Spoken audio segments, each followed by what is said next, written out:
apakah dia sembrono, apakah dia ngawur gitu ya.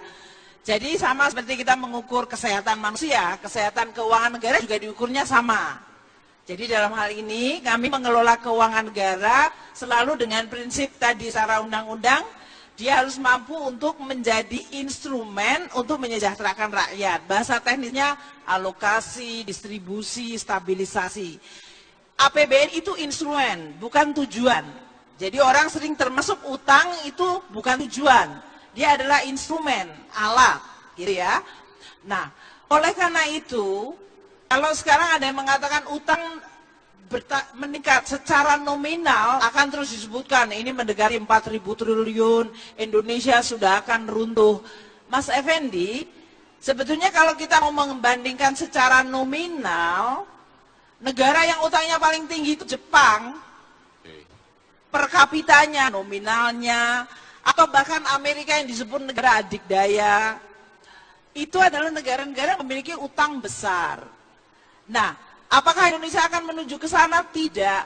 Kenapa? Karena undang-undang kita sudah jelas yang disebut fiscal rule, kita tidak boleh utang lebih dari 60% dari GDP kita, atau produk domestik bruto kita. Ini yang disebut ukuran ekonomi, Mas Effendi ya.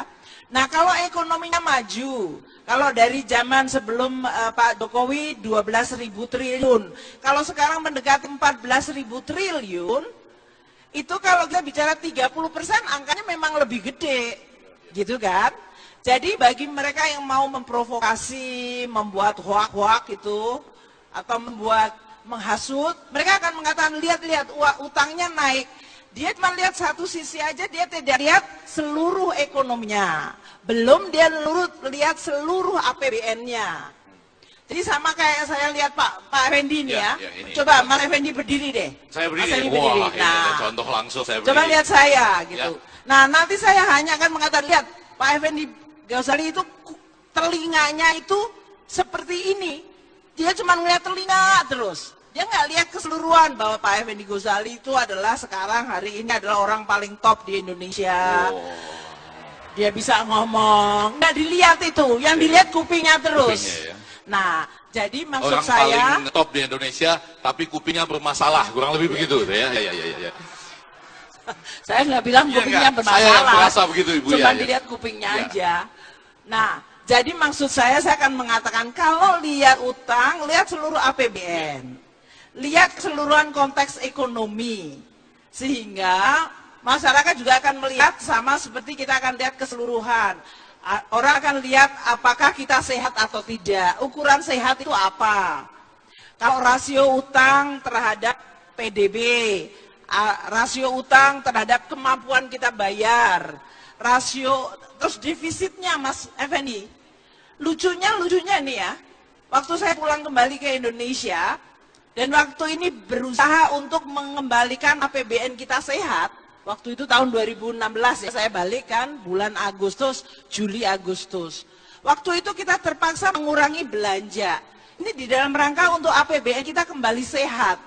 Sehingga defisitnya itu bisa turun menjadi 2,5, sekarang kita bikin 2,11. Yang disebut primary balance itu angka-angka teknis, kata teknis.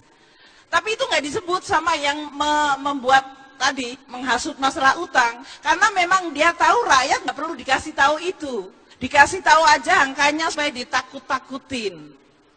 Mereka sengaja itu, orang yang bikin ini sangat tahu betul, dia tahu tentang APBN, tapi dia melihat cerita APBN dan melihat utang atau melihat Sri Mulyani, dilihat itunya saja, supaya kelihatan jelek aja Presiden Jokowi, pemerintahannya dan Menteri Keuangannya. Jadi kesan saya tadi akan mengatakan, masalah utang Republik Indonesia kita selalu terbitkan secara transparan, nggak ada yang ditutupin. Namun cara kita mengelola APBN secara prinsip yang sama secara internasional, kita coba seprudent mungkin. Buktinya apa? Kita dapat investment grade. Masa orang-orang yang memberi investment grade, itu saya bilangin tolong dong bikin investment grade, enggak juga. Nanti ada bilang, oh Sri Mulyani pulang dari Washington itu karena dia dari Washington ngatur semuanya. Hebat kali saya. Enggak lah, Itu kan lembaga-lembaga independen dunia. Jadi orang-orang ini sengaja menakut-nakuti masyarakat seolah berhubungan dengan dunia internasional itu, kita itu nggak percaya diri. Kita itu kalau dipuji kita harus takut, oh yang muji itu maksudnya apa. Kemudian kalau kita dikritik, kita kupingnya panas. Jadi kita menjadi negara yang nggak percaya diri. Saya nggak suka itu jadi negara nggak percaya diri, Pak Effendi Gisel. Nggak suka. Sebelum berlanjut soal dikritik kuping lagi nih ya, baik. Setelah diberikan gambaran oleh Ibu Sri Mulyani tadi, Anda takut terhadap ekonomi kita atau tidak? Yang tidak takut boleh tepuk tangan. Boleh ya. Emang perempuan-perempuan zaman now ini dahsyat ya. Bicara pelan tapi yang meyakinkan. Ibu. Tadi jalannya pelan-pelan tapi suaranya keras, Pak Effendi. Itu makanya penampilan bisa agak menyesatkan. Enggak, tadi jalan meyakinkan kok, Bu. Oh, jalannya tapi pelan, tapi menghanyutkan. Iya, benar-benar ya, siap. Bu, salah satu yang penting juga yang ditanya-tanyakan oleh orang dari luar itu adalah ekonomi tumbuh dengan baik, tapi apakah Ibu yakin tentang stabilitas politik, keamanan yang bisa mendukung ekonomi kita lebih maju lagi? Ini pertanyaan bagus banget, Mas Effendi ya. Kalau ekonomi kita mau tumbuh, Presiden memang menginginkan kita tumbuh 7%. Dan untuk bisa tumbuh 7% itu ada 4 faktor. Konsumsi masyarakat, investasi, ekspor, dan pemerintah sendiri, belanja melalui APBN. APBN kita gunakan sebagai tadi instrumen untuk mendorong ekonomi, tapi dia nggak boleh sebagai satu-satunya instrumen. Karena kalau dia mendorong sendirian, APBN-nya jebol, tujuannya nggak kecapai. Itu kan caranya ya. Jadi APBN mendorong, tapi ini kemudian 3 mesin yang lain, konsumsi, investasi, ekspor harus tumbuh. Nah, orang berkonsumsi kalau dia merasa pertama punya daya beli. Makanya pemerintah itu terus-menerus lihat inflasi tinggi atau enggak, penyebab inflasi apa, makanan, apakah listrik, apakah BBM, apakah nilai tukar, kita lihat itu. Dan itu dinamis, karena kadang-kadang harga komoditas naik di dunia. Kita kan nggak bisa mengatakan, harga oil turun, minyak turun, kan enggak. Nah, itulah kita coba jaga. Kemudian kalau sudah punya daya beli, konsumen itu baru akan berkonsumsi kalau dia confidence tadi, dia punya kepercayaan. Nah, dia punya confidence kalau dia lihat stabilitas. Kalau dia melihat oh ini bakal akan ada kerusuhan, dia kemudian mencoba untuk menabung dan berjaga-jaga sehingga tidak terjadi. Demikian juga investor. Investor itu kalau dia invest, membuat pabrik, membuat lapangan kerja, dia hanya melakukan kalau dia merasa bahwa ada prospek ekonomi, pertumbuhan tumbuh tinggi, stabil, dan dia confidence bahwa pemerintah pasti akan menjaga stabilitas. Jangan saya datang ke salah satu kabupaten, baru mau membuka usaha, sudah didatengin polisi, didatengin aparat keamanan lain, kelurahan.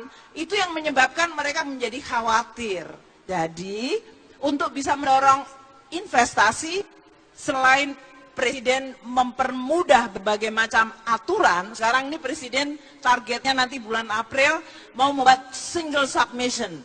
Satu saja, di satu tempat, sederhana, masyarakat bisa mudah memulai usahanya. Dan tidak diganggu, dijamin. Pak Tito suruh datang makanya. Kejaksaan Agung suruh datang waktu itu. Kemudian ekspor juga sama Mas Effendi. Kalau kita ekspor itu kan kita berkompetisi dengan negara lain. Kalau seorang eksportir baru mau usaha, dia sudah diganggu dari mulai jalan rusak, listrik nggak ada, kemudian buruhnya kemudian berulah terus. Aparat keamanan bukan mengamankan tapi malah gangguin, maka lama-lama ekspornya tidak akan bisa kompetitif karena dia sibuk ngurusin berbagai hal itu, padahal dia harusnya berkompetisi dengan negara lain. Nah, oleh karena itu saya senang hari ini saya diundang bersama-sama dengan Pak Tito, karena ini adalah salah satu yang nggak mungkin kalau ekonomi nggak bisa tumbuh tinggi, bukan hanya masalah Menteri Keuangan, tim ekonomi, tapi ini adalah kerja bareng bersama satu kabinet. Demikian, jadi saya lemparkan bola ke Pak Tito sekarang supaya saya bisa minum kopi. Wih.